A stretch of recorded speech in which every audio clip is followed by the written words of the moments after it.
And over this next year, we're going to jump into the little parts of the story. And we're going to start, today we get to talk about creation and take it all the way through to the end. And I want us to grab a hold of this so that it's not just the red letters that we might know.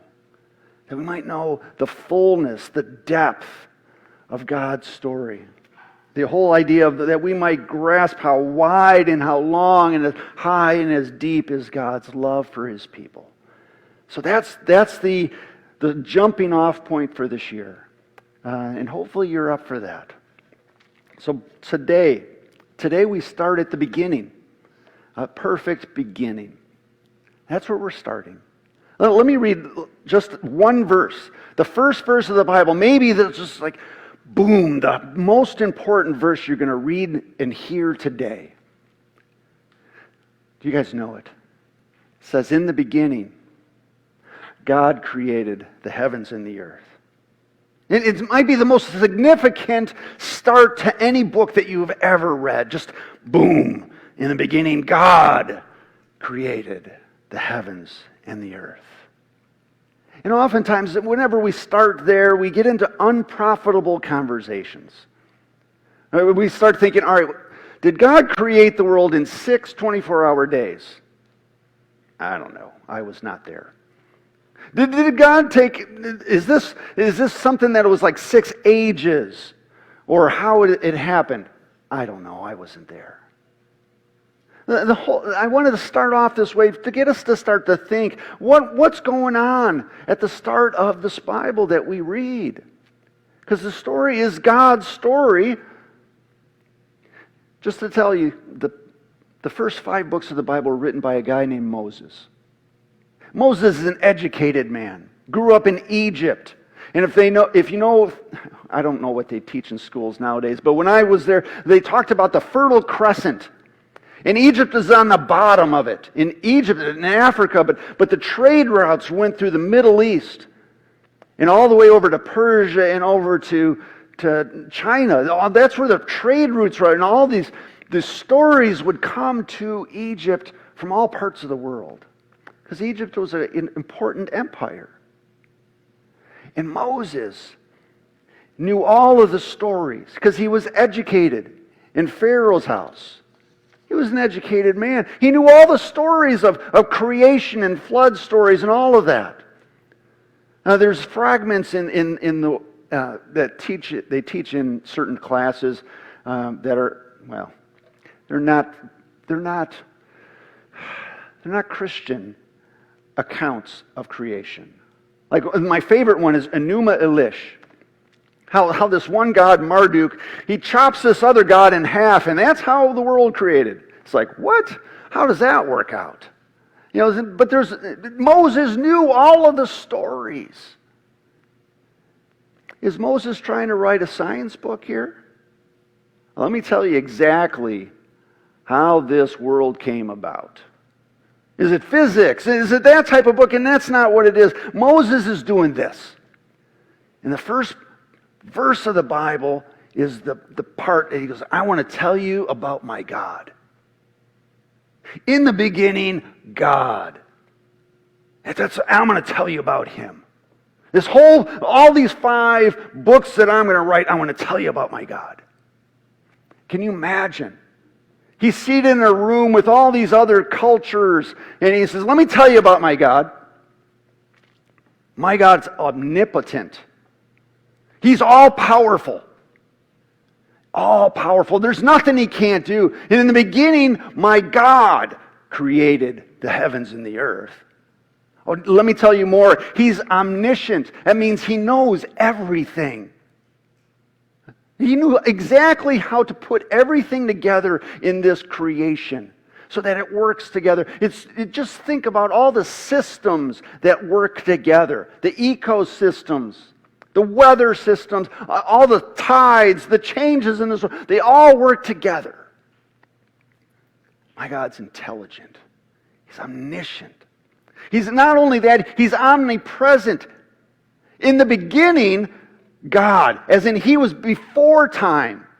He's not bound by time or space or matter. He's outside of that. He wasn't created.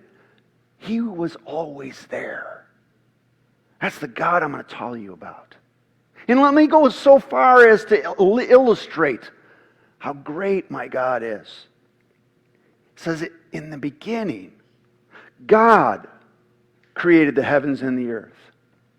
And it divides them up in 6 days, but this is what he did. There's 6 events that happened. He separated light from dark. Boom. That's all he had to do is speak and separated them. He separated the sky from the water. Boom. Just had to speak. He separated the land from the waters. Just spoke. And then even more, let me tell you about my God. He just doesn't separate things. He fills them. He completes them. He makes them perfect. He separated light from dark, and he did that. He put lights in the sky. Sun, the moon, and the stars to make that perfect. He says, that's good. He separated sky from the water, and he filled the water with things that swim in the ocean. Leviathan, the big ocean behemoths, these things that swim, he put them in there. It was beautiful. It was perfect. It was good. He separated the water from the land, and he put all these things on land that make it beautiful and perfect. Think of all of the variety of animals that scurry on the earth. Giraffes. Who would have thinks that? This big long neck. All these things. God said, I'm going to make that good and perfect. That's my God. He does these things. He is so powerful and intelligent and all-knowing and not bound by anything. And then he makes things perfect. Not only that, he's a God of love. That's my God. See, it goes so far in that the word garden, we think of it, oh, you're doing vegetables. You know, it's like Gaskins. He's got like this 5-acre spot of land that's a huge garden, right? But for us, we're thinking maybe a garden. No. Back in the cultures in the Bible time, a garden was what the kings had, or the very high nobles. They had this garden. It was a walled-off area. Sometimes it had some trees in it, had some water source going through it. It was a beautiful area. It's a time of peace. It was a beautiful place. And not everybody got to be in the garden. The slaves, they didn't get to be in the garden. No, maybe they trimmed up the trees, but they didn't get to stay there. It was meant for people that the king invited in. He says, be in my garden. Be a part of this peace, this perfection here. And God invited humanity into his garden. He said, that's where I'm going to be, because I'm a God of love. I want to have a loving relationship with my people. You are going to be part of my garden. I created you in my image. Not that you are a God, but you have the same characteristics, that you have a capacity for love. You have an imprint of my morals in your very being. That's the God I am. I'm a God of love. And you can hear Moses talking about this. Guys, this is my God. All these other cultures, they talk about people as their annoyances to the gods. Maybe they're playthings of the gods. Barely tolerated. Not our God. My God invites them into the garden. He says, be in relationship with me. I'm going to walk through the garden with you. That's what we're doing. That is our God. I watched a video, I love Pastor Cliff. Watched this video, and he pointed to somebody and said, does this person have intrinsic value? Objective, intrinsic value. And the other person goes, yeah, I guess so. And what is it that gives them their value? And I think the person said something like, well, they're a member of our society, and we have to, they're just valuable. We should treat them with respect. Well, why? I don't know. You can't get to it. This person didn't understand that without God, nobody has intrinsic value. It's all subjective. It's all what you can do for me. It's what you can produce. But our God said, I'm going to make you in my own image, and that's why you are priceless. You are so valuable. You are of inestimable worth. And that is our God. The first 3 chapters of this Bible talk about our God who is beyond all the other gods in this world. The other ones, man, why would you ever want that? You're just a plaything to the gods. No, our God looks at you and says, you're priceless. Come into relationship with me. And I wish it would have stayed that way. Because there was a fall. We call it the fall. It's Genesis chapter 3. And this is where I come into the tough part of this next year. On the idea of width and depth. Because there's so much here. And I don't want to fly over too much of it. But I have to talk about God's relationship with His people was destroyed. You know, they're in relationship with Him, and they're in the garden, and the lies of Satan destroyed that relationship. The lies of Satan that people believed. And this might be the saddest part of the entire Bible. The entire of God's story, this is the saddest part, that they listened to the lies of Satan. Oh, no, you won't have this. Whatever God said, no, that won't happen. No, this is what it is. And they believed the lies. And God addresses it with 3 questions. In Genesis chapter 3, I think it's 9 through 13, He comes at it with 3 different questions. First one, He says, hey, where are you? And hopefully you hear this.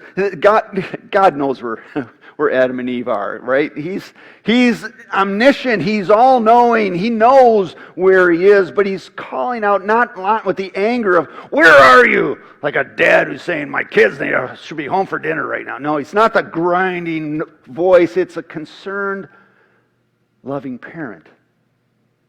Saying, hey, where are you?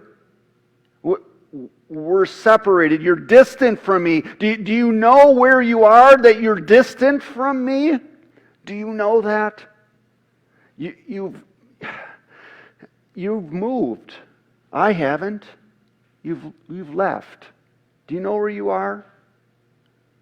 And He goes on with the next question, like, it's, who told you?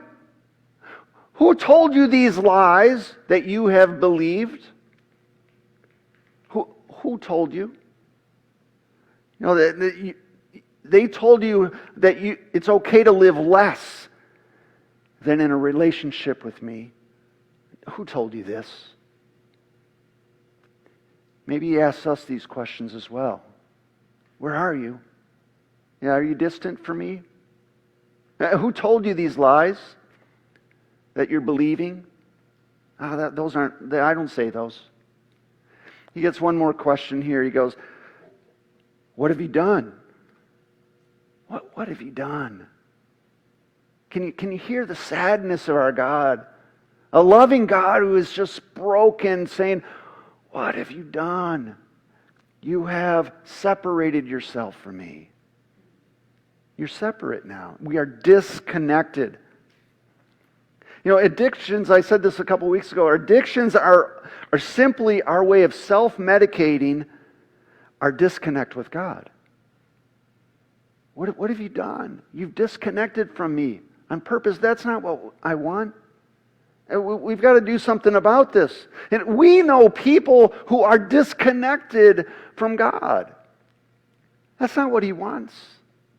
In the beginning, God created the heavens and the earth, and He created it perfectly.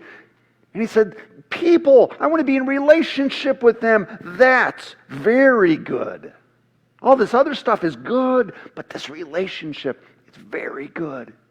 And when that is broken, that's not what I want. And we could easily stay right here at the saddest part of the Bible, that it's broken. But our God doesn't stay there. He goes one step more. He says, I am going to redeem my people. I'm going to lead it to recreation. As in it was creation, and then there was a fall. I'm going to bring my people home and recreate this perfection as it was supposed to be. That is what I'm going to do. And there's going to be consequences. You're going to have to work hard in life. You might feel like you're indestructible, but your body's going to wear down from hard work. It's going to be broken. Parts of your body aren't going to work as they used to. That's you. That's what's going to happen. Woman, you're going to have pain in childbirth. That's a tough thing. These are consequences of the fall. And then He speaks directly to the liar. He speaks directly to Satan. Let me read that to you. He says, because you've done this, now you don't hear the sound of a loving parent who is heartbroken. You hear the sound of a God, an omniscient, omnipotent, all-powerful God, causing judgment to those that have broken the relationship with His people. Because you have done this, you are cursed more than all the animals, domestic and wild. You will crawl on your belly, groveling in the dust, as long as you live. And I will cause hostility. When I grew up, it was enmity, but nobody understands what enmity means anymore. Hostility between you and this woman, and between your offspring and her offspring. And let me tell you about her offspring a second. He will crush your head, and you will strike his heel. As long as I've ever lived, I never understood that last verse very well. Like, how does that? I know, okay, crush his head, I got that part. And strike his heel, okay, got it. And I couldn't grab a hold of that picture, and let me give it to you. Our God is saying, there's going to be a mediator coming who's going to set everything right the way it was supposed to be. There's always going to be some hostility here between you and God, my people, but I'm sending someone to make things right. I'm talking about Jesus, our Messiah. And this is what He's going to do. Imagine there's this rattlesnake on this podium. It's just sitting over there. He's all coiled up. He's got the rattle racking back and forth. I'm threatening. I'm intimidating. Bad things can happen from me. And there's the snake right there. And Jesus knows that that is a threat to His people. And Jesus says, I'm going to deal with this snake. And He gets ready. He's going to stomp on this snake. And in the middle of that snake reaches up and he sinks its claw in his fangs right into the heel. And this poison goes into Jesus. And in the same instant, Jesus comes down like an anvil on Satan's head, like a potato, and smashes it. That there's no longer any threat. Because that snake is gone. No, that rattle can still go because it's got nerves. But the fangs and the venom are destroyed. So venom is in Jesus, though. Because Jesus will die. Satan's venom, this venom of death and destruction went all into Jesus. And that's when Jesus died. We talk about that Good Friday, when Jesus died. But he destroyed Satan and all of his power then. And we know this, that Jesus will crush your head, Satan. You'll strike his heel, but that's nothing. You will be destroyed. And 3 days later, Jesus rises again with victory. Do you have it? Do you have it? In the beginning, God created the heavens and the earth. And there was this fall, the saddest part of the Bible, and Jesus comes to set it back to where it was supposed to be. Even in Genesis, the first part of the Bible, God says, no, this isn't the end of my story. This isn't the end. That's the end of my story. Recreation. I'm bringing my people back home, and I'm making it the way it was supposed to be. A recreation. This is our God. Revelation, at the very end of the book, it says, our God will wipe every tear from their eyes, and there will be no more death, or sorrow, or crying, or pain. All things like this are gone forever. What is your God like? Moses is saying, this is my God. What's your God like? Oh, there's so many that just, they don't know our almighty God. Our loving God who says, you're priceless. I sent Jesus for you because I love you. Do you know how much you are loved by our God? He calls out to you and says, where are you? Are you disconnected from me? Who told you you believe in these lies? Don't believe the lies. What have you done to separate from me? Come on back. Let's talk. Come on back.